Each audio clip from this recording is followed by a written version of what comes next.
Genèse, chapitre 2, versets 8 à 17. Nous lisons la parole du Seigneur.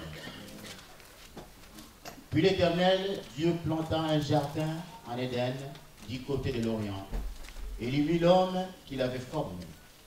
L'Éternel Dieu fit pousser du sol des arbres de toute espèce, agréables à voir et bons à manger, et l'arbre de la vie au milieu du jardin, et l'arbre de la connaissance du bien et du mal. Un fleuve sortait d'Éden pour arroser les jardins, et de là, il s'est divisé en 4 bras. Le nom du premier est Pishon. C'est lui qui entoure tous les pays de Havila, où se trouve l'or. L'or de ces pays est pur. On y trouve aussi le bdellium et la pierre d'onyx. Le nom du deuxième fleuve est Gihon. C'est celui qui entoure tous les pays de Gush. Le nom du troisième est Édekel. C'est celui qui coule à l'orient de la Syrie. Le quatrième fleuve, c'est l'Euphrate. L'Éternel Dieu prit l'homme et le plaça dans les jardins d'Éden pour le cultiver et pour le garder. L'Éternel Dieu donna cet ordre à l'homme: tu pourras manger de tous les arbres du jardin, mais tu ne mangeras pas de l'arbre de la connaissance du bien et du mal, car les jours où tu en mangeras, tu mourras certainement. Amen. Amen. Prions le Seigneur. Merci Père pour ta parole ce matin qui va nous faire du bien. La Bible déclare que l'homme ne vit pas de pain seulement, mais de toute parole qui sort de ta bouche. Oh Père éternel, fais que ce matin encore, nous puissions réaliser combien tu es merveilleux, tu es bon pour tout un chacun. C'est toi le créateur de l'univers, du ciel et de la terre, de toutes choses. Nous existons, Seigneur, parce que toi tu nous as créés. Et tu créas l'homme à ton image. Et ce matin, Seigneur, nous voulons réaliser, Seigneur, combien nous avons besoin de toi, de ta grâce. Bénis ces moments. Seigneur, nous voulons que ces paroles ne restent pas que des mots, des phrases que nous prononçons, Seigneur. Mais nous voulons considérer cette parole et la mettre en pratique. Nous voulons voir tout simplement ta gloire. Que toute la gloire revienne à ton Saint-Nom, Père. Au nom de Jésus. J'ai prié, nous disons Amen. Amen. Ce matin, mes amis, je vais vous partager au verset 16 à 17 où il nous est dit: l'Éternel Dieu donna cet ordre à l'homme: tu pourras manger de tous les arbres du jardin, mais tu ne mangeras pas de l'arbre de la connaissance du bien et du mal. Car le jour où tu en mangeras, tu mourras certainement. C'est un verset qui a fait l'amalgame en termes d'interprétation. Laissez-moi vous dire ce matin que quand on interprète mal les Écritures, bien sûr que ça ne nous aide pas. Le but de Dieu ce matin, c'est que nous puissions parvenir à la meilleure compréhension possible pour que toi et moi nous soyons bénis. Amen. D'emblée, je voulais vous dire que dans mon message, je vais démontrer au travers les Écritures que ce que Dieu dit s'accomplira. Nous voyons ici que Dieu interdit un arbre, alors que tous les autres arbres étaient accessibles. Et quand Dieu dit quelque chose, c'est lui le créateur. Quand Dieu dit qu'il arrivera ceci, cela, bien aimé, nous prions un Dieu vivant. Considérons la parole de Dieu. Nous sommes dans un monde où on rejette Dieu. Nous sommes dans un monde où on ne veut plus faire confiance aux choses de Dieu. Mais avec le temps, nous allons nous rendre compte que Dieu est Dieu et Dieu a toujours raison. Dis à ton frère ou ta sœur qui est à côté de toi, Dieu a toujours raison.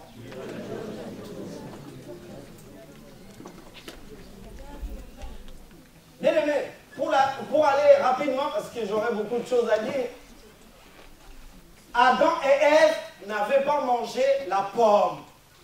Quelqu'un d'autre va dire, ah.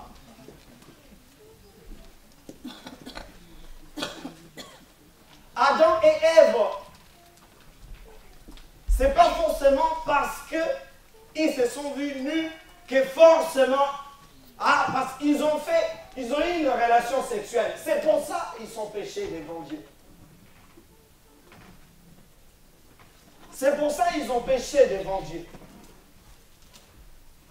Il y a des choses, on ne médite pas, on n'essaye pas de rentrer dans le contexte, dans la pensée de Dieu, pour comprendre pourquoi Dieu parle de telle manière. Alors on se positionne par rapport à ce que les autres disent. Est-ce que parmi nous ici, quelqu'un a une preuve que Adam et Ève avaient croqué la pomme? Je pose la question. Si quelqu'un trouve la réponse dans la Bible, qu'il vienne me voir. Alors, d'où vient cette idée-là? Dieu nous laisse la parole de Dieu, mes amis. Ou toi-même, tu peux vérifier. Ou toi-même, tu peux scruter les Écritures pour que tu sois béni. Mais on écoute trop la radio, trop la télé. On regarde trop la télé. Alléluia. Amen. Alors, j'aimerais nous dire, les artistes de peintres aux temps anciens ont voulu s'approprier des Écritures.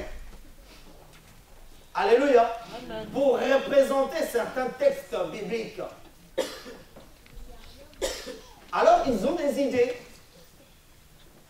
Il y en a un qui dit, ça va être une pomme. Donc, pour représenter justement les textes bibliques. Alors, je vais vous apprendre étymologiquement en latin. Le mot pomme, on parle de pomme, comme un fruit. Alléluia. En latin, le premier mot, c'est le mot malum. Donc, je nous invite pour d'autres personnes qui veulent faire des recherches, vous rentrez sur YouTube, vous tapez, par exemple, pomme, c'est un fruit. Alors, il va vous donner un certain nombre de définitions. Vous allez voir qu'à l'origine, le mot en latin vient du mot latin qui veut dire malum. Et le mot malum, plus tard, a été effacé pour donner naissance au vrai nom que nous détenons aujourd'hui, pomum, qui veut dire tout simplement fruit. Donc, une pomme est égale à un fruit. Vous êtes d'accord avec moi? Amen. Alors, pourquoi les peintres étaient attirés par ce mot-là, malum? Le premier mot classique qui parlait justement du pomme, mais quelque part avait un rapport avec le mot mal. Le mal comme péché, mal comme faire quelque chose de mauvais, ainsi de suite. Et ce mot-là, en latin, veut dire aussi malum. Donc il y a eu confusion entre ces deux mots-là. Puisque le peintre, il a des idées, il s'est dit, puisque le mal, en latin, veut dire malum, d'accord, qui veut parler de mauvaises choses, poser un acte qui n'est pas bien. Donc du coup, comme le premier mot classique en grec, en latin, pardon, veut dire aussi malum, alors du coup, il s'arrête sur la pomme. Et quand vous allez pousser encore vos études plus loin, vous allez vous apercevoir que les églises anciennes, là je parle historiquement, quand ils représentaient en termes de peinture, c'est-à-dire des tableaux pour représenter les textes bibliques, parce que c'était tellement attirant par rapport à cette question-là, Adam et Ève, ils n'ont pas forcément représenté la pomme. Il y a des gens qui représentaient par exemple des grenades. Une grenade, c'est un fruit. Il y en a qui représentaient des poires, ainsi de suite. Donc chacun avait justement son idée pour pouvoir illustrer justement représenter ces tableaux-là. Alors la vérité, elle est où? Donc toi, tu penses que Adam et Ève ont vraiment croqué la pomme. Un jour, quelqu'un me pose la question et dit, ah, mais dans la Bible, on nous cache beaucoup de choses, hein. Mais oui, mais en réalité, Adam et Ève, ils ont mangé la pomme. Mais c'est de la foutaise parce que c'était pas la pomme, parce qu'ils ont eu une relation sexuelle. C'est pour ça qu'ils ont péché devant Dieu. C'est pas ce que la Bible dit. Dis à ton frère et ta sœur, c'est pas ce que la Bible nous dit.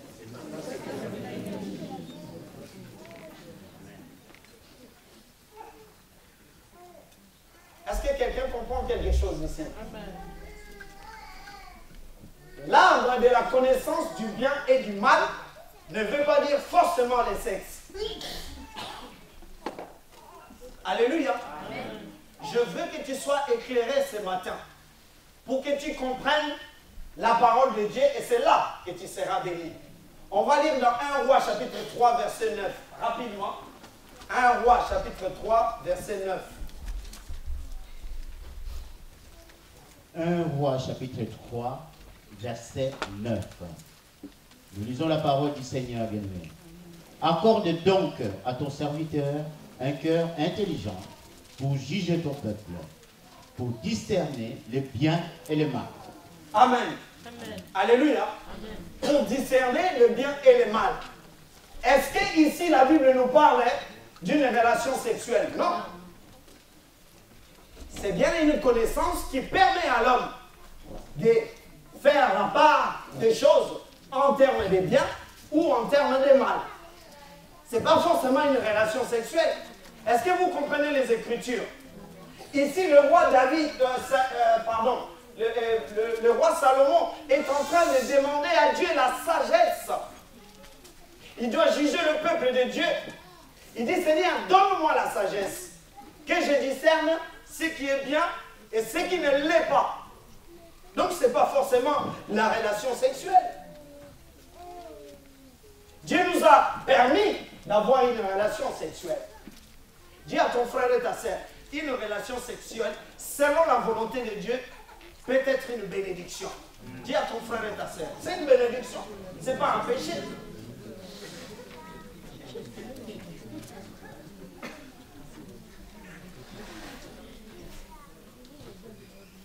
Deutéronome chapitre 1er verset 39.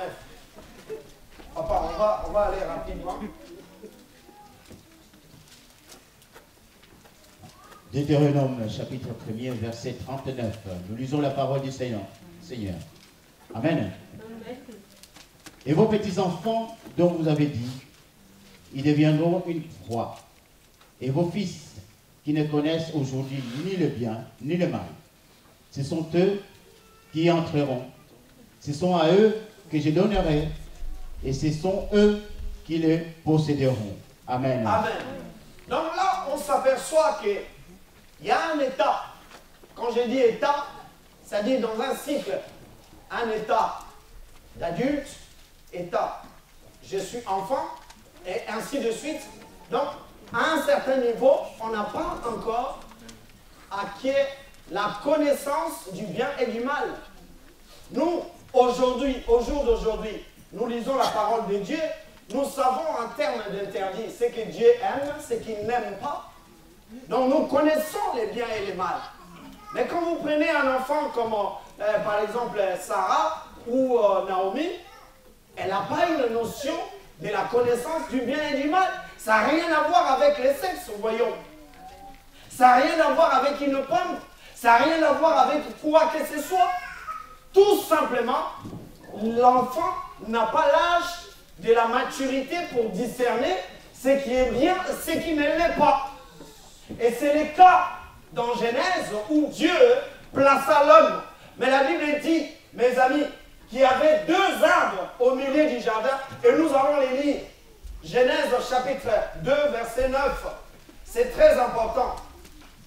J'avance maintenant dans mon message. Genèse chapitre 2, verset 9. Nous lisons la parole du Seigneur. L'Éternel dit, l'Éternel fit pousser du sol des arbres de toute espèce, agréables à voir et bons à manger, et l'arbre de la vie au milieu du jardin, et l'arbre de la connaissance du bien et du mal. Amen. Amen. Il y avait 2 arbres importants, très importants, qui étaient juste au milieu du jardin. Et quand la Bible parle du milieu à ce moment-là, ça dit que l'emphase est mise sur ces 2 points-là qui sont très importants pour l'homme. En fait, par rapport à l'homme, les 2 arbres peuvent les bénir, vu par l'homme, je vais dire. Parce qu'il y avait un arbre, la Bible dit que c'était l'arbre de vie. Mais il y avait encore un autre arbre. On s'aperçoit de la connaissance du bien et du mal. Et c'est là que Dieu interdit l'homme. Il dit, tu ne toucheras pas aux fruits de cet arbre-là. Parce que le jour que tu en mangeras, tu mourras. Donc c'était l'interdit. Bien aimé, ces versets ne doivent pas être interprétés littéralement. L'arbre de la connaissance du bien et du mal ne doit pas être interprété littéralement. Quand je dis littéralement, on ne doit pas les prendre comme on le voit comme ça. Parce que c'est là qu'on va parler de ce qu'on appelle les symbolismes. Le peuple ancien représentait un certain nombre de choses divines par des symboles pour nous donner les messages, transmettre le message de Dieu.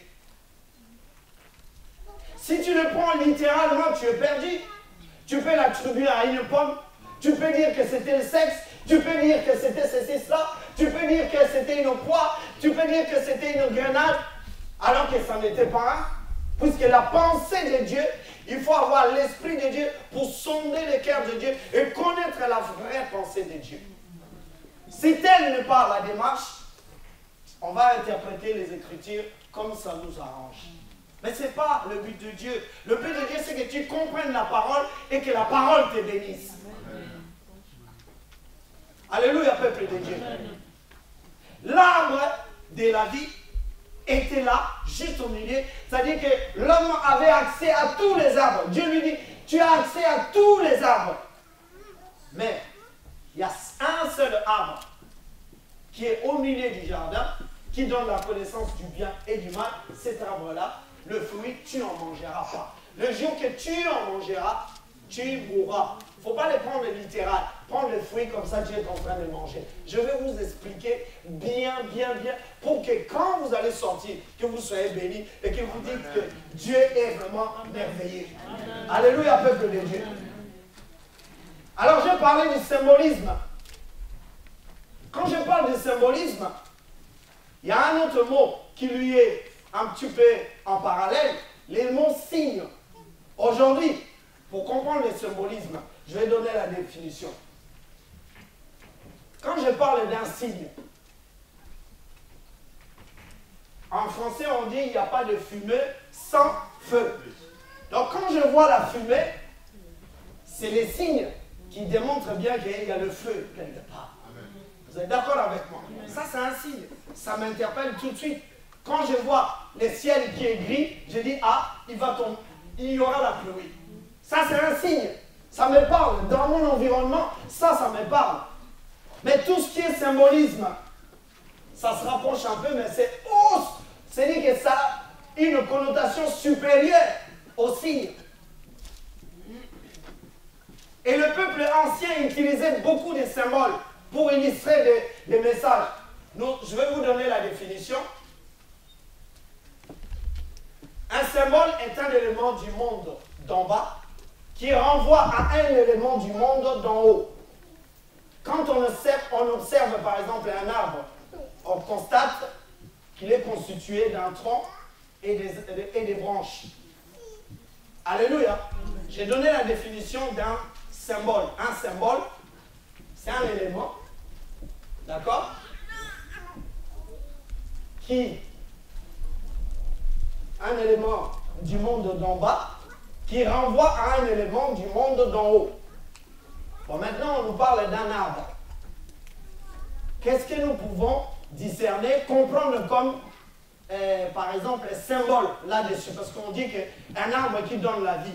Est-ce que c'était un arbre où je viens, je prends les fruits littéral, comme ça je commence à manger, et puis ça me donne la vie? Vous voyez, des fois, quand on ne médite pas la parole de Dieu, on ne comprend pas les Écritures. Est-ce que quelqu'un comprend quelque chose ici? Alors, pour comprendre les symboles dans cet arbre-là, parce qu'il y a un message, je vous ai dit que l'élément important dans un arbre, c'est d'abord les troncs. Est-ce que vous comprenez? Les troncs, ils descendent jusqu'en bas et ils tirent ses racines. Les racines parlent de la vie terrestre. Donc, il y a un rapport. La hauteur parle du fait que les troncs, il est élevé et il nous communique. Je dis bien, si on va utiliser les troncs, c'est pour illustrer le message, pour symboliser quelque chose. Donc, il y a un rapport entre les ciels et la terre par rapport au message que nous allons prendre l'arbre qui est le tronc, qui nous démontre bien que, en termes de divinité, eh bien, cet arbre-là renvoie un message pour nous dire que nous, on est sur la terre, et l'arbre représente la relation que les hommes doivent avoir avec des divinités. Je donne un autre exemple. Jésus dit que vous êtes, moi je suis les cèpes, vous êtes des sarments. Dans Jean chapitre 15, verset 5, il dit vous êtes des branches, moi je suis les troncs d'arbre qui est les cèpes. Le mot cèpe veut dire je suis les troncs d'arbre.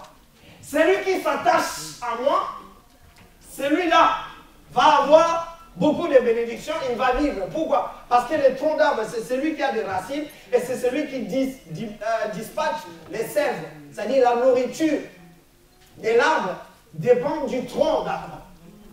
Et quand Jésus parle ici, Dieu nous parle de l'arbre, ça veut dire que dans le peuple sémite, au temps ancien, ils considéraient l'arbre par rapport au tronc, dans le message de l'arbre, comme était un rapport entre les ciels et la terre. Parce que le tronc est élevé comme ça. Il tisse ses racines sous terre. Donc ça parle de la communion avec la terre. Mais ça va être élevé en hauteur pour dire qu'on a un rapport aussi avec des divinités. Est-ce que vous comprenez? Donc ça devient un symbole. C'est-à-dire quand je rentre en communion avec un Dieu, je suis en train aussi de manger les fruits de ces dieux-là. Est-ce que quelqu'un comprend quelque chose? Nous allons lire Apocalypse chapitre 22, verset 1er à 3.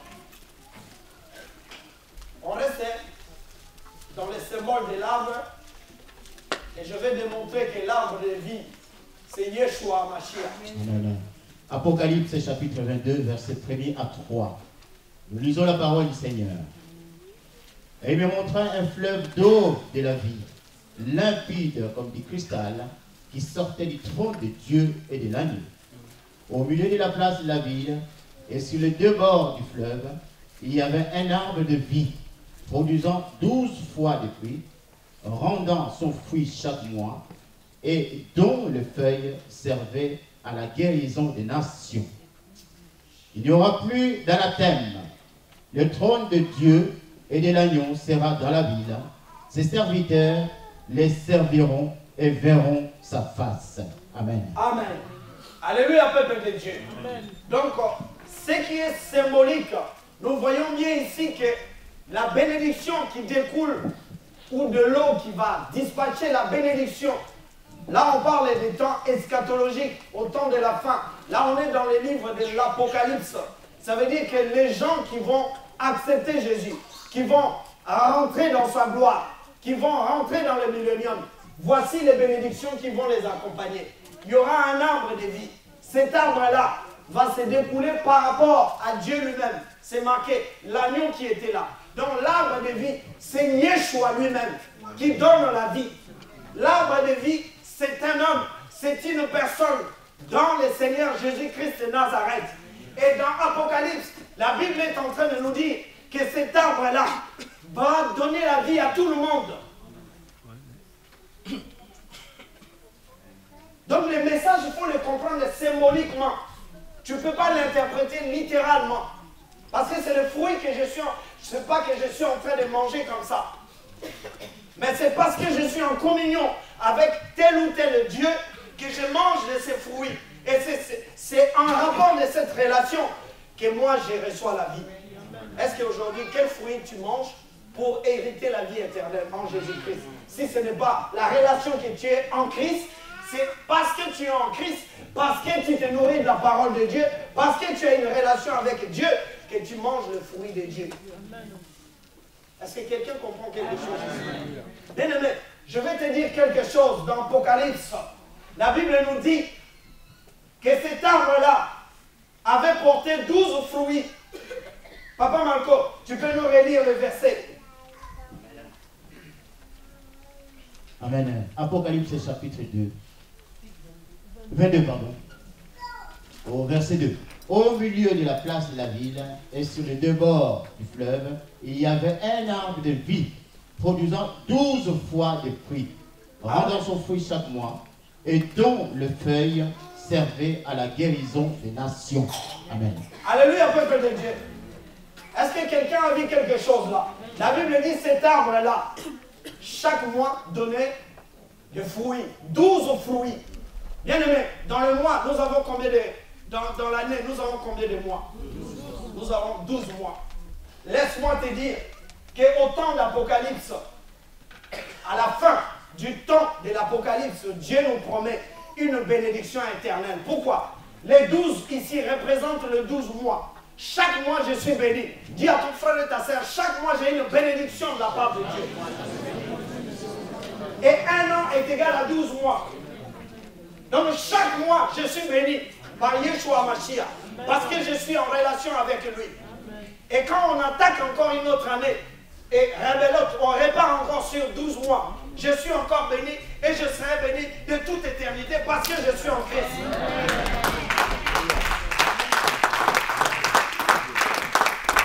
Est-ce que quelqu'un comprend quelque chose? Bien aimé, la Bible nous parle de la guérison. La Bible dit le feuille de cet arbre donnait la guérison. Et j'ai regardé dans le dictionnaire, j'ai vu que le mot thérapeutique en médecine veut dire guérison. Ça veut dire soigner. Est-ce que quelqu'un me comprend ici? Je parle français, mes amis. Le mot thérapeutique, regardez vos dictionnaires, ça parle de soigner. Ça veut dire que c'est le médecin. Ils ont étudié une situation par rapport à une maladie. Ils vont apporter les traitements nécessaires pour justement traiter une maladie. C'est ça la définition de ces mots. Mais quand je lis ma Bible, la Bible me dit que Jésus-Christ, Yeshua Mashiach, va me donner la guérison. Il donne la guérison à toutes les âmes. Les gens qui sont avec lui, non seulement il va les bénir, parce que 12 mois, chaque mois, il y a une bénédiction spéciale pour toi et moi.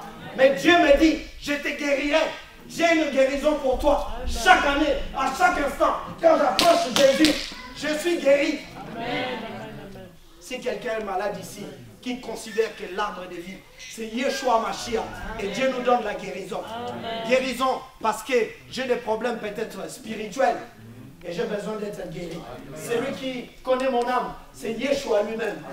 Si j'ai des soucis, le problème des soucis, lui il a les remèdes. Tu as des problèmes de maladie quelconque. Oh my God, la Bible me dit dans le psaume 103, ça dit, je suis l'Éternel qui te guérit de toutes les maladies. Cet homme-là qu'on appelle l'homme de Galilée, Yeshua Mashiach, il vient, il te dit, quel est ton nom? Quel est le nom de ta maladie? S'il y a un nom à ta maladie, la Bible déclare que Jésus nous a donné un nom. Dieu nous a donné un nom. Au-dessus de tous les noms. Pour qui je nous que tu as. Pour toute l'homme va confesser que Yeshua Mashiach est Seigneur. Bien-aimé, je suis en train de te poser des questions. Quel est ton problème? Apocalypse est clair. Il dit celui qui est en rapport avec l'arbre de vie, qui est lui-même Yeshua, va avoir la bénédiction. 12 fois. 12 fois, chaque mois, il y a une bénédiction spéciale pour l'enfant de Dieu. ça veut dire que je suis béni éternellement. Oh my God. Je ne connais pas un autre homme, un autre Dieu qui va me dire tout le temps tu es béni. Il n'y a que le seul livre que je vis qu'il y a une bénédiction éternelle, c'est la Bible. Donc moi je te dis, tu as bien fait d'être là ce matin. Parce qu'aujourd'hui peut-être ta vie est environnée de beaucoup de combats, beaucoup de difficultés. Mais laisse-moi te dire, si tu es en communion avec ton Dieu, ta vie va changer. Parce que Dieu est Dieu. Si tu manges l'arbre de la vie, si tu es attaché avec Jésus, ta vie va changer, mes amis. Parce que Dieu est Dieu. Donc il y a des hommes qu'on scrutait dans la Bible. Il y a des mots que nous voyons thérapeutiques. Oh, ah bon? Mais ça veut dire tout simplement guérison. Parce qu'ils vont apporter un traitement à une maladie pour donner la guérison. Mais Dieu m'a déjà dit ça dans la Bible, my God. Le médecin des médecins, le roi des rois, le seigneur des seigneurs, c'est lui-même. Il peut apporter la guérison dans ton cœur. Alléluia. Bien-aimé, l'arbre, la connaissance du bien et du mal, c'est quoi exactement?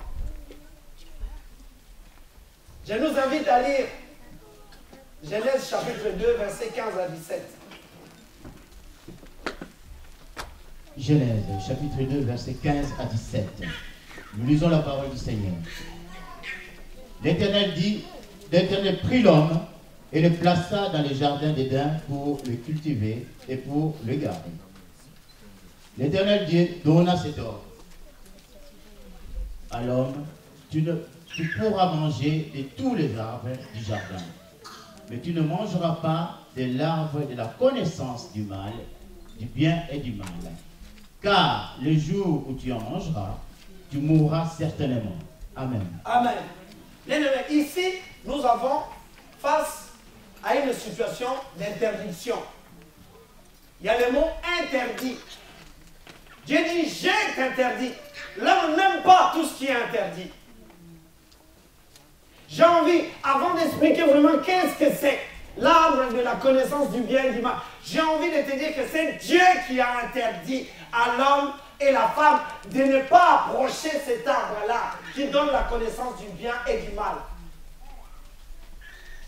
Alors, j'étais en train de méditer, je suis tombé sur une phrase d'un écrivain français. Écoutez ce qu'il a dit en termes de ces mots-là, interdit. C'est par la règle qu'on se donne que l'on est heureux. C'est par la règle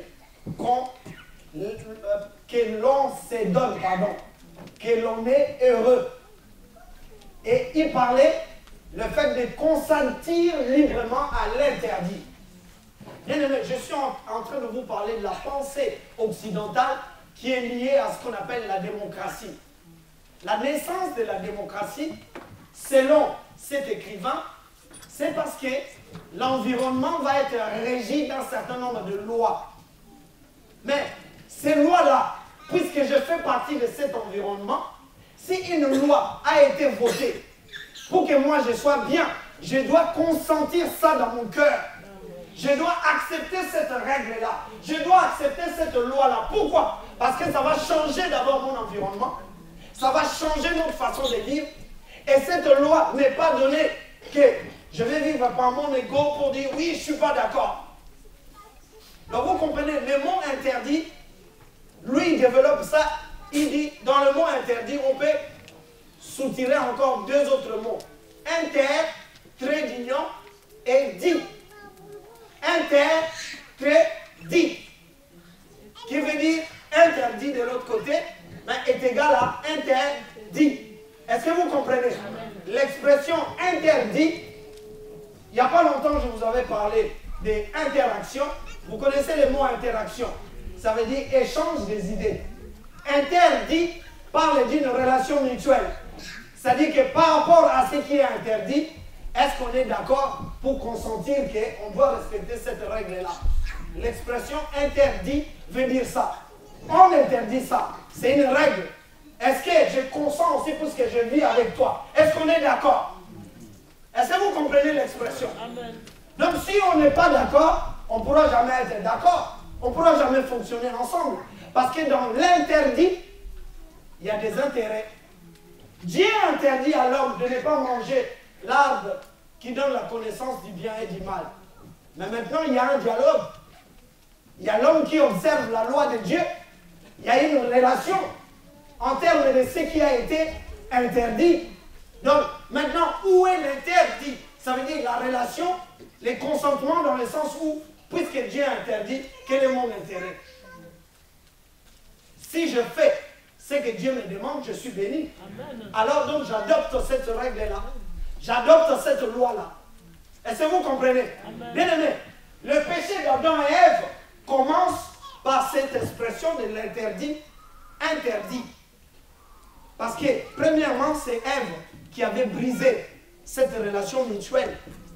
Elle était consentante avec son mari, Adam, que l'arbre qui est au milieu du jardin, qui donne la connaissance du bien et du mal, le fruit, nous ne devons pas manger cela. Donc, le consentement mutuel voulait que, pour leur environnement, pour leur intérêt, par rapport à leur bénédiction, qu'on doit observer ça. Pourquoi Ève est partie elle-même faire un business avec les serpents, sans demander la permission à son mari? Donc vous voyez, de la même manière, dans une démocratie, quand on va établir des lois, si tu n'observes pas, c'est que tu n'es pas d'accord avec la démocratie. Est-ce que je parle à quelqu'un ici? Je vous dirai une chose. C'est pour ça que les Africains n'avancent pas. Parce qu'ils ont une culture où ils ont du mal à observer une loi. Quand on dit à l'église, on va faire ça, oui, on est d'accord. Mais dès qu'il sort, il n'est plus d'accord. Alors, interdit. La relation mutuelle, elle est où? Comment nous allons être bénis? Tu vis dans ta maison, il y aura des règles. Tu vis dans une école où tu travailles dans une entreprise, il y aura des règles. Tu vis je ne sais pas où, il y aura toujours des règles. Partout où l'homme vit dans la société, il y a toujours des règles. Pourquoi tu ne veux pas obéir à l'église? Dis à ton frère et ta sœur, obéis aussi dans l'église.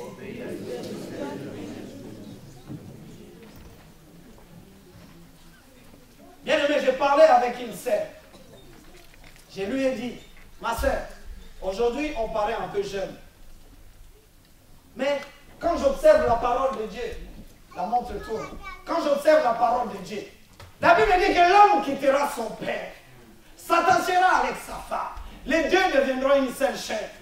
Écoutez le message. Les deux deviendront une seule chair. Ce que Dieu a uni, l'homme ne peut pas séparer. Quand l'homme se sépare, il est malheureux. Et je disais à une sœur, aujourd'hui, on peut te draguer, on peut te faire des avances, parce qu'on paraît encore fraîche, on paraît encore frais. Même l'autre, il va être dans ce coin, un coin de la rue, il est en train de draguer. Papa, il y aura un jour, ce corps-là va vieillir. Tu vas avoir 80 ans, tu vas avoir 70 ans. Est-ce que tu vas te mettre le dos courbé comme ça, tu te mets. Ma petite, tu es belle. Hein? Même la jeune fille que tu vas dire, ma petite, tu es belle, elle va dire, un vieux comme ça. T'as pas honte, toi? Oh, ça va pas, non? Bien aimé, un jour à l'autre, on nous dira plus, hey, tu es belle, hein, tu es jolie. Hein? Il y aura tellement de rides. Et c'est quand tu te sépares et que tu restes tout seul parce que tu étais mauvais. Parce que tu ne pouvais même pas communiquer avec l'autre. Dieu te fait grâce, il te donne les os de tes os. Amen. La chair de tes chairs. Ou vice versa. Mais tu n'as pas apprécié cela. Toujours des problèmes. Parce que tu vis dans le moi, dans l'égocentrisme. Mais la parole de Dieu est la vérité. Amen. Les jours que tu vas t'en rendre compte, c'est quand tu deviens vieux, tu vis tout seul. Tu commences à piquer des crises. Ah, viens là mon petit va. Tu sais que tu es mon pote, toi. Viens, je vais te boire un coup. Tu bois un coup, après tu bois encore. Après, c'est le vin qui commence à te frapper. Alors que tu dis que c'est ton pote. Mais ton pote, il va te frapper encore, et puis tu es devenu ivre. Acclame le Seigneur ton Dieu.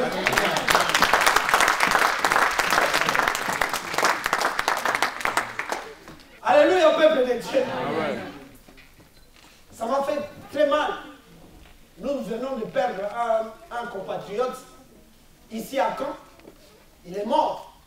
Je ne citerai pas le nom par respect, mais il vient de mourir, il était tout seul dans sa maison. Ça fait déjà 2 fois comme ça. On reçoit des messages de morts comme ça, 2 personnes dans la communauté qui sont mortes de cette manière-là.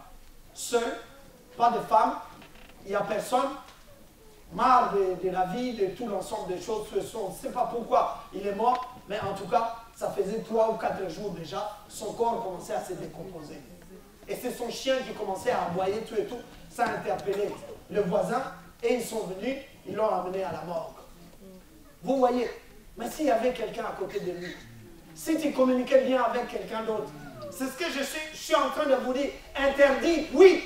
Mais est-ce qu'on est d'accord pour qu'on observe cette parole-là, pour que cette parole-là va nous bénir? L'homme et la femme se déchirent. Non, pas ça, patati patata. Ève a été la première à désobéir à l'autorité de son mari. Elle n'a pas demandé la permission. Est-ce que je peux écouter le diable? L'arbre de la connaissance du bien et du mal commence à partir de là. La femme a enfreint la loi par rapport déjà à l'homme. Elle dit non, je ne t'écoute plus. Je ne suis plus d'accord par rapport à ce qu'on s'était dit. Moi, je vais faire moi-même mon business. Elle arrive, elle parle avec le diable. Dès qu'elle a péché, elle donne à son mari délibérément qui péchera aussi de la même manière par rapport à Dieu. Donc, il trahit Dieu par rapport à un consentement que Dieu s'était engagé de les bénir s'ils observent la parole de Dieu. Bien-aimé, quand tu effreins la loi de Dieu, dis-toi qu'il y a un effet secondaire qui va arriver. Dis à ton frère et ta soeur.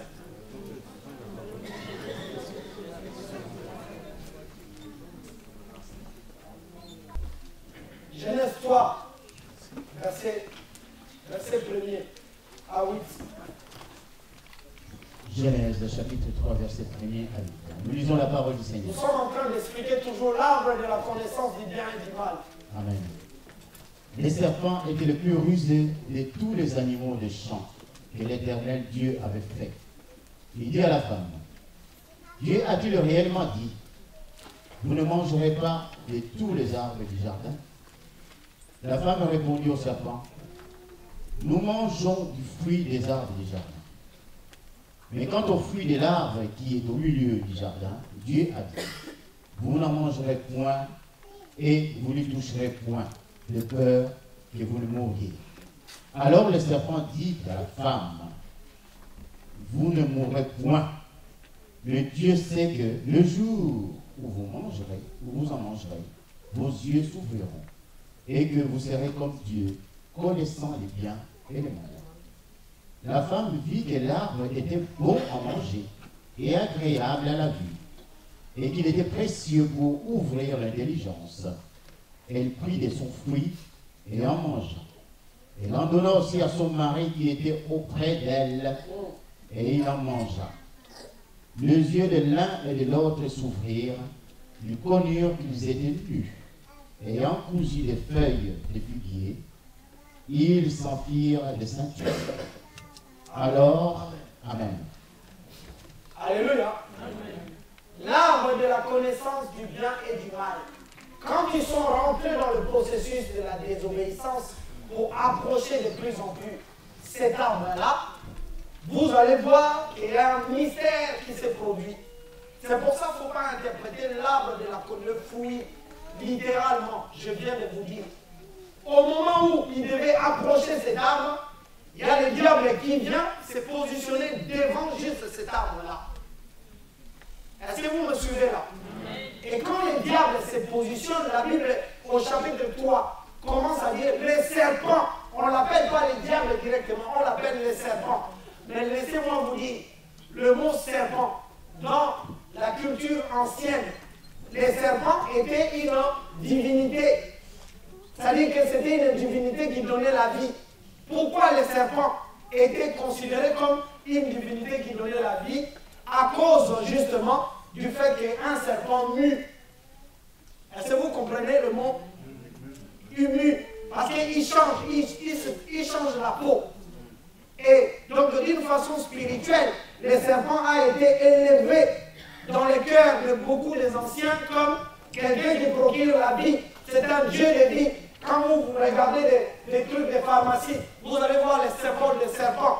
Et dans la mythologie égyptienne, les serpents existaient déjà. On voit Moïse qui vient avec son serpent et Pharaon avait déjà son serpent. Et les serpents étaient déjà quelque chose qui était vénéré comme un Dieu qui donne la vie. Donc ça devient un Dieu qui donne la vie. Alors que nous venons de voir que nous avons déjà un Dieu qui donne la vie, qui s'appelle Yeshua Mashiach. Les serpents vont s'interposer par rapport à la pensée de Dieu pour dire à la femme, il dit, femme, je vais te dire que moi je donne la vie. C'est que Dieu vous a dit, il vous a menti. Vrai ou faux, c'est ce que la Bible dit. Il dit, Dieu vous a menti. Parce que le jour que vous allez manger ça, c'est moi qui vous dis ça. Le jour que vous allez manger le fruit de cet arbre-là, vous deviendrez comme Dieu. C'est écrit littéralement que vous allez devenir comme Dieu. Alors, on va raisonner comme ça. Être comme Dieu, ça veut dire quoi? Ça veut dire que Dieu est puissant, donc je deviendrai puissant. Vous êtes d'accord avec moi? J'aurai le pouvoir, j'aurai la force de déplacer des matières, de déplacer des éléments, de faire des choses qui ne sont pas perceptibles peut-être dans mon esprit, mais je peux le faire parce que je deviens comme Dieu. C'est ce que le diable est en train de dire à l'homme. Il est en train de mentir à l'homme que tu deviendras comme Dieu, que Dieu est jaloux de toi. Alors, on avance tout doucement. Donc ça voudrait dire que l'arbre, le fruit dont il est question, ce n'est pas une pomme. Ce n'est pas forcément la relation sexuelle. Mais là, le diable est en train de démontrer sa sorcellerie, sa magie directe, l'esprit justement de l'envoûtement. Il est en train d'initier la femme par rapport à la magie, par rapport à la sorcellerie, par rapport à une science occulte, mes amis. C'est un mystère. La femme est en train de rentrer en communion avec les puissances sataniques.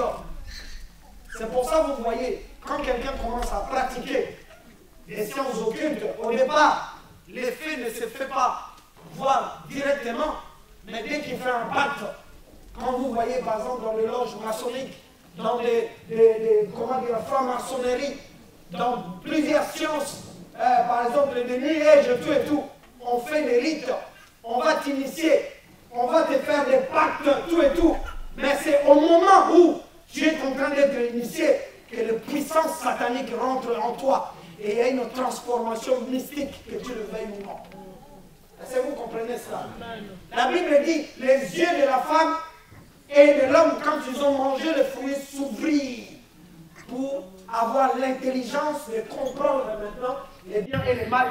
Ce n'est qu'à partir de ce moment-là, ils se sont vus nus. Ça veut dire qu'il y avait un mystère. Bien-aimé, je suis en train de t'aider à comprendre. Quand tu t'engages avec les marabouts, quand tu t'engages avec la sorcellerie, quand tu t'engages avec la magie, il y a une puissance, il y a un mystère, il y a une force qui va rentrer dans ta vie. Et c'est cette force-là qui va t'ouvrir l'esprit pour voir peut-être ce que tu ne connaissais pas. Mais toi, tu crois que c'est Dieu qui t'a donné ça. Mais Dieu t'a interdit. Dieu t'a interdit de connaître toutes ces choses-là. Est-ce que quelqu'un comprend la parole de Dieu? Les fruits. Bien aimé, je peux vous dire beaucoup de choses. Il y a des femmes qui ont vécu plus tard un certain nombre de choses, ou des hommes, parce qu'il y a eu des relations sexuelles par ces moyens-là. Le diable est rentré dans la vie de cette personne. Et à partir de là, cette personne commence à vivre un certain nombre de pouvoirs sataniques.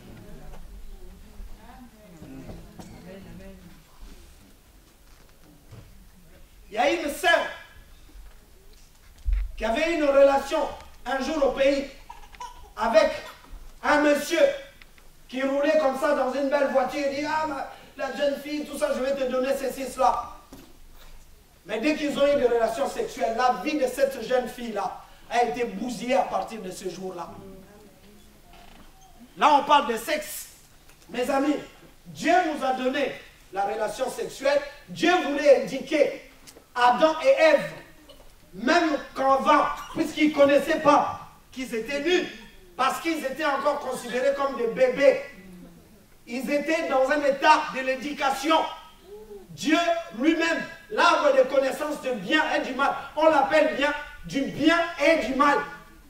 Ça ne veut pas dire que c'est péjoratif, mais ça veut dire tout simplement que Dieu lui-même allait leur dire, tu vois cette chose-là, il ne faut pas toucher à ça.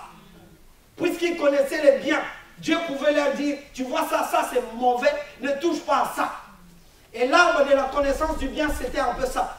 Regardez. Je ne sais pas encore qu'est-ce que c'est une chute. Vous voyez une chute? Les gens qui sautent dans le haut des ponts, ainsi de suite, tout ça.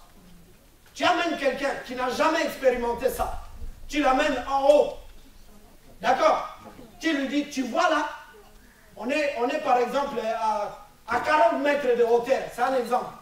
Tu lui dis, tu vois en bas là, ne saute jamais en bas. Est-ce que vous me saisissez là? Tu dis seulement à la personne, là, tu n'es pas mort. Mais ne saute jamais en bas.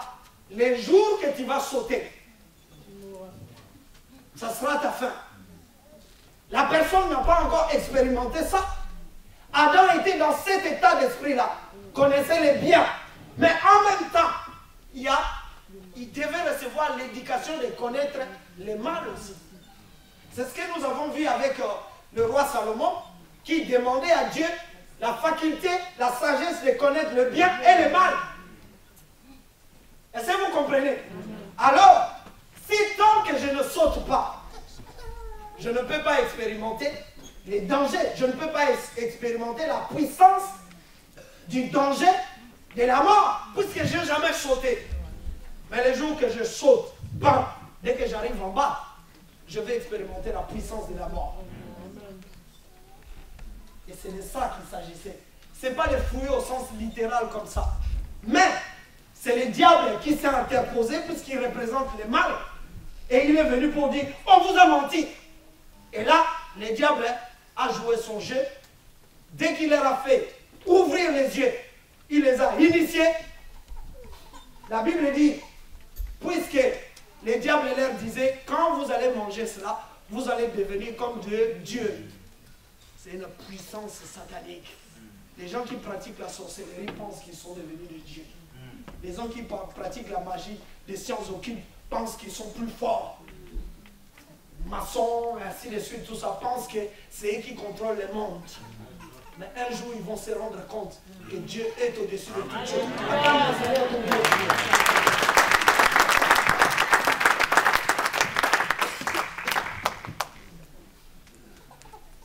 Bien aimé, la Bible dit que leurs yeux s'ouvrirent.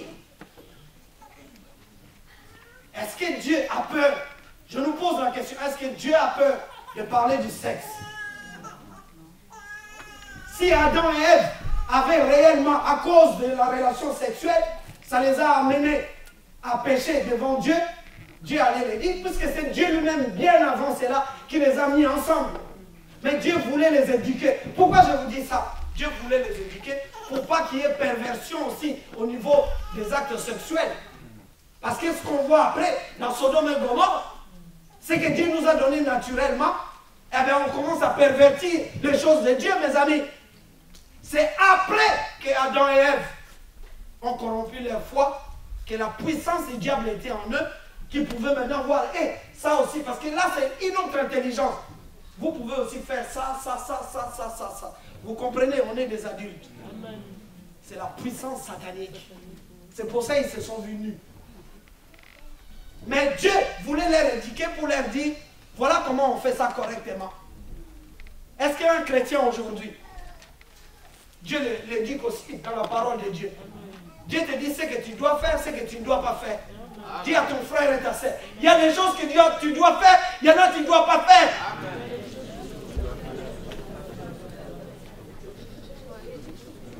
Parce que quand tu regardes trop la télé, après tu ne sais pas où tu vas.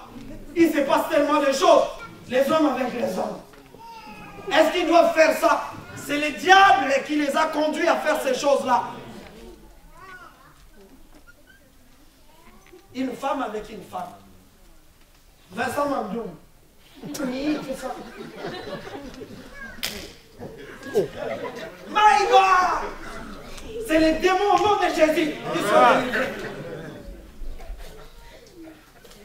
C'est ça la puissance du diable. C'est-à-dire que la personne a une autre Dieu, a un autre Dieu, la personne a une autre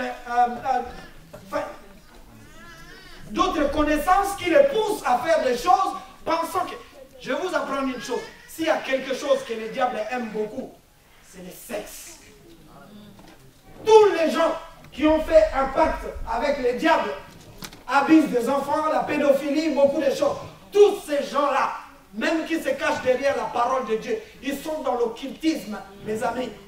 Dieu nous indique comment nous devons, même sexuellement, nous comporter correctement. Je suis en train de te dire, peut-être que tu es ici. Si tu as une vie sexuelle qui n'a pas été éduquée, cherche Dieu. Amen. Parce que le diable peut rentrer dans ces choses-là. Il y a des choses que tu ne dois pas faire. Amen. Alléluia, peuple de Dieu. Amen.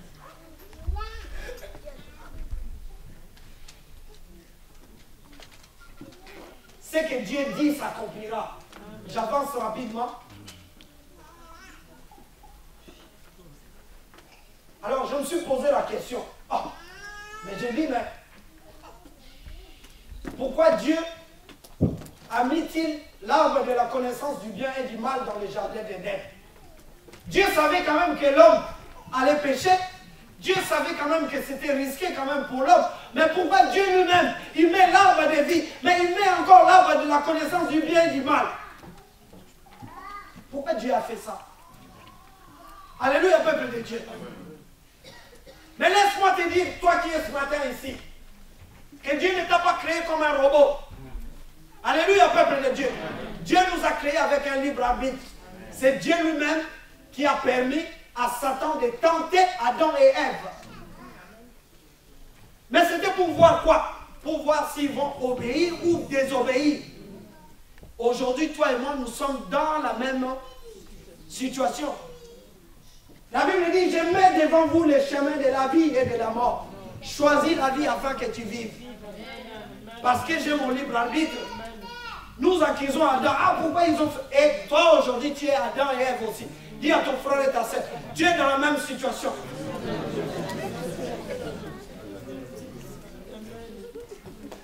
Tu n'es pas éduqué. Si tu es éduqué, tu sais bien. Jacques dit le bien que je devais faire, si je ne le fais pas, je commets déjà un péché. Il y a des choses, nous les savons. Tu sais que tu ne dois plus frauder dans le bus. Tu sais que tu ne dois plus critiquer ton frère. Tu sais que tu ne dois pas haïr ton prochain. Tu sais que tu... Mais tu le fais. Pourquoi tu le fais? Pourquoi tu accuses Adam et Ève? Mais toi-même tu le fais aussi. Alléluia, peuple de Dieu. Amen.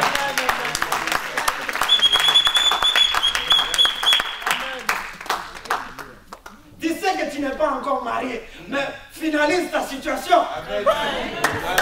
Tu sais que tu n'es pas marié, mais règle ta situation. Amen. Nous voulons vraiment des gens vraiment... Hey, papa Jeff, non, papa Jean-Jacques.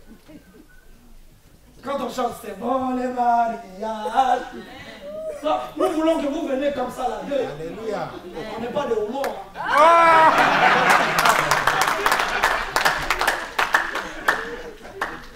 Alléluia. Mais c'est un jour de joie. Il y a des hommes toujours, oui, mais non, attends d'abord, oui, mais peut-être, oui, mais la situation, eh, my God! Toi, tu prends la fille de quelqu'un d'autre. Elle a un père, elle a une mère aussi, elle a été élevée aussi. Toi, tu la prends comme ça, tu commences à faire des enfants. Donc, tu crois que tu as droit? Non. Tu n'as pas droit. Non. Selon la parole de Dieu, tu n'as pas droit. Va voir si tu es un gentleman, si tu es un homme normal, si tu es un homme éduqué, si tu connais la parole de Dieu, va dans la famille de cette femme.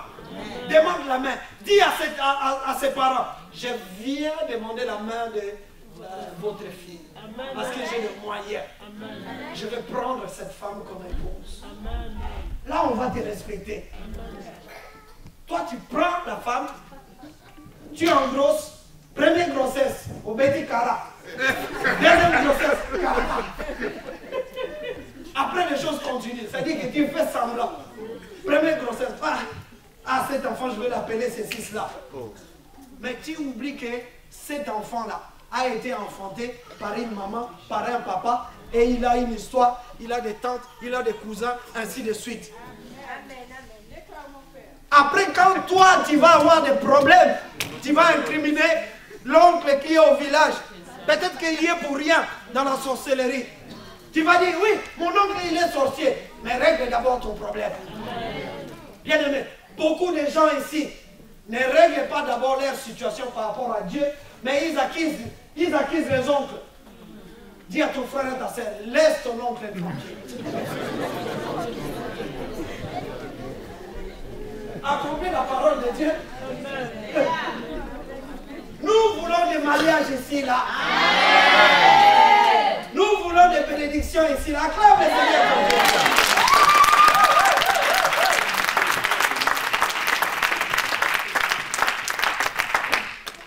Non, j'aime la parole de Dieu. Parce que quand Dieu a pris Adam et Ève, il les a placés là. C'est pour les tester. C'est pour savoir s'il aime. C'est pour dire aussi à l'homme, je t'ai créé libre. Maintenant tu dois me choisir. Je mets devant toi la mort et la vie. Choisis, si tu m'aimes, choisis le bien. Et tu vas rester avec moi. Dieu voulait voir si nous l'aimons. Combien de fois, parce qu'il y a la neige, je ne viens pas à l'église. Non, on voit qu'il y a du lot. Alléluia! Qui a créé la neige? C'est Dieu. Amen. Qui t'a créé? C'est Dieu. Dieu au-dessus de la neige. Amen. La Normandie, dès qu'il tombe de la neige, 40 cm, les gens ils sortent. Les écoles sont fermées. Bien aimé, je suis allé au Canada, la neige 1,50 m, mais les gens ils sortent. 1,50 m de hauteur. Les gens ils sortent. On n'est pas habitué. Comment on se donne de mauvaises habitudes comme ça là? Alléluia, peuple de Dieu. Qu'il pleuve ou qu'il neige, Jésus est Seigneur. Amen. Même dans la neige, viens adorer, viens louer, viens acclamer ton Seigneur. Alléluia, peuple de Dieu. Donc Dieu, bien aimé, pour aller rapidement, Dieu, il y a quelque chose, Dieu est juste. Moi je crois à la justice de Dieu. Pourquoi je vous dis ça? Parce que c'est Dieu là. Comme il savait que c'était pour éprouver Adam et Ève, quand ils ont transgressé la loi par le biais du serpent, bien aimé, vous allez remarquer que Dieu est bon. C'est-à-dire que Dieu a puni tout le monde, mais plus encore il a puni le diable. Parce que le diable c'est aussi une créature de Dieu.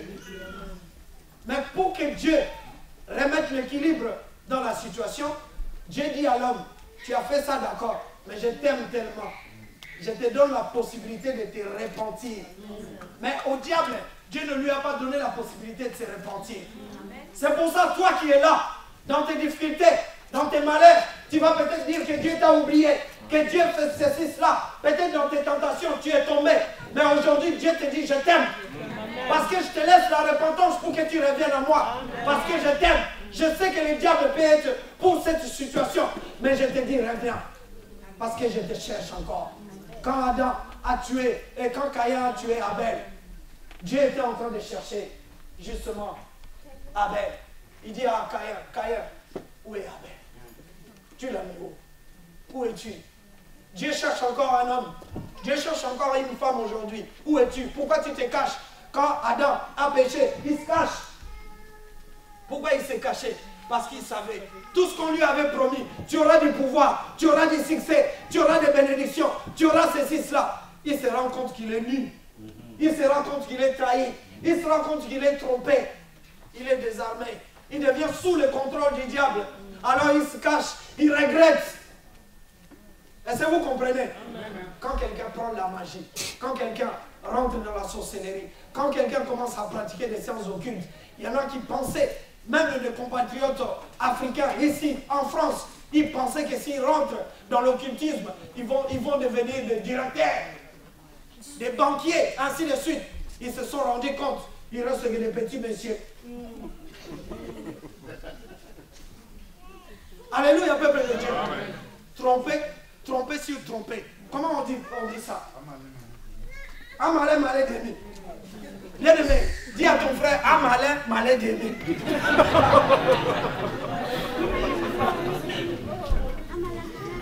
Alléluia. Amen. Quand il trompe les gens, gens, on va te tromper un jour. Je vais bientôt arrêter. Je vais arrêter là. Alléluia. Bien-aimé, je suis en train de te dire, si tu choisis le Dieu qui a créé l'homme à son image, parce que Dieu a mis de la divinité dans l'homme qu'il a créé à son image, mais ça sera ton choix. Pourquoi je vous dis ça? Il n'y a que deux possibilités. Il y a le Dieu du serpent qui a trompé Adam et Ève, qui lui, il va te dire beaucoup de choses, mais à la fin, tu te retrouves bredouille. Parce que tu te rends compte que même dans la sorcellerie, même dans l'occultisme, même dans un certain nombre de choses, il va te priver de beaucoup de choses. Il y avait une race chez nous qu'on les appelle des Banalunda. C'est-à-dire c'est des jeunes qui allaient dans une région en Angola qu'on appelle Lunda. Et dans cette région-là, ils faisaient des pactes, comment dirais-je, avec le diable, avec des femmes qui avaient un certain âge, 60 ans, 80 ans. Ils avaient des relations avec eux et on leur donnait le pouvoir pendant 2 mois, 3 mois, d'avoir beaucoup d'argent au niveau de Kinshasa. C'était connu par tout le monde. On les appelle Banalunda. Mais mes amis, il y avait même, je vais vous dire ça, mais c'est triste, il y avait même des hommes qui avaient des menstruations, qui avaient des règles comme des femmes. Quand ils ont fait ces pactes-là, ils ont vu le pouvoir du diable dans leur vie. Le pasteur François que vous voyez là, à Meyakakan, à Kinshasa, avait déjà reçu un homme, justement, qui avait fait ces pactes-là. Ma parole, le jour qu'il avait eu ses règles, je dis ça comme ça, vous comprenez, et avec des couches. C'était triste. Il avait... C'est incroyable, mais vrai. Le pasteur François a assisté à ça. Il dit que ça existe, il l'a vu. Quand tu fais un pacte avec le diable, il te dit, va chercher, comment dirais-je, amène-moi un poulet. Hein? Amène-moi une poule. Non, il ne dit pas un poulet, une poule. Pourquoi il va te donner toujours quelque chose qui est vivant? Qui va te demander quelque chose qui est vivant? Pour que tu fasses des sacrifices. Mais pendant que tu es en train de faire cet acte-là, toi tu ne sais pas les répercussions. Tu dis oui, bon, il me demande un coq ou un mouton ou une chèvre. Toi tu l'amènes, tu lui donnes ça, mais cette chèvre-là, ça peut être un membre de ta famille. Ça peut être tes enfants que tu dois sacrifier. Peut-être il y a des avortements, peut-être il y a des fausses couches qui vont se faire par la suite. Ça sera parce que tu avais fait cet acte-là. Quand tu cèdes au diable, tout de suite tu ne vois pas la puissance, mais c'est avec le temps, tu commences à voir, pourquoi ma vie change comme ça? Après tu vas accuser Dieu. La décision que tu vas prendre aujourd'hui, de t'engager, soit du Dieu du serpent, qui est le menteur. Dès le commencement, il a menti. Et lui-même, il sera lié. Mais, je t'apprends ce matin qu'il y a un autre Dieu, qui est le Dieu Tout-Puissant, qui a créé l'homme à son image. Il a pris de son esprit. Il a mis son esprit en lui. Il lui a donné le pouvoir. Il dit dominer sur toute chose. Il lui a dit tu peux réussir parce que je suis avec toi. Et ce Dieu-là s'appelle Yeshua HaMashiach. Ce Dieu-là t'interpelle encore aujourd'hui que tu peux faire attention à ton choix dans la vie et que tu peux choisir l'arbre de vie qui est lui-même Jésus-Christ. De faire attention là où tu tombes. Faire attention à beaucoup de sciences, surtout ici en Europe.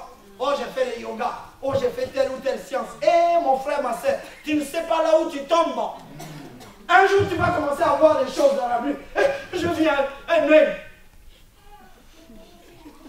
Un frère avait fui chez lui, à la maison. Pasteur, dis, calme-toi. Qu'est-ce que tu vois? Dis, non, je ne retourne plus là-bas. Mais quand tu as été trouvé ce temps, l'autre était là-bas, tu vas retourner là-bas. Non, tu vas retourner chez toi, non? Oui, mais non, j'ai des choses à dire. Voilà, c'est ça. Que Dieu vous bénisse.